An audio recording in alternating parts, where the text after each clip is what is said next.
மயிலாடுதுறை மாவட்டம் சீர்காழி அருகே தரங்கம்பாடி மீன்பிடி துறைமுகத்தில் இருந்து மீன்பிடிக்க சென்ற விசைப்படகையும் 14 மீனவர்களையும் இலங்கை கடற்படையினர் சிறைப்பிடித்தது மக்களை சோகத்தில் ஆழ்த்தியுள்ளது.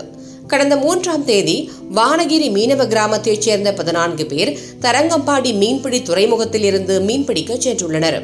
இந்நிலையில் ஆழ்கடலில் மீன்பிடித்துக் கொண்டிருந்த போது படகு பழுதடைந்ததால் அருகே உள்ள ஜெகதாம்பட்டினம் மீனவ கிராமத்திற்கு சென்று படகை சீரமைத்துள்ளனர். மீண்டும் படகில் பழுது ஏற்பட்டு காற்றின் போக்கில் படகு இலங்கை கடற்பரப்பிற்கு சென்றதாக கூறப்படுகிறது. இதனால் எவ்வித தொலைத்தொடர்பும் இல்லாமல் பழுது குறித்தும் தெரிவிக்க முடியாமல் தத்தளித்த மீனவர்களை எல்லை தாண்டி வந்ததாக இலங்கை கடற்படையினர் சிறைப்பிடித்துள்ளனர். மீனவர்களையும் 1 கோடி மதிப்பிலான விசைப்படகையும் மீட்டு தர வேண்டும் என மத்திய மாநில அரசுகளுக்கு மீனவர்களின் குடும்பத்தினர் கண்ணீர் மல்க கோரிக்கை விடுத்துள்ளனர்.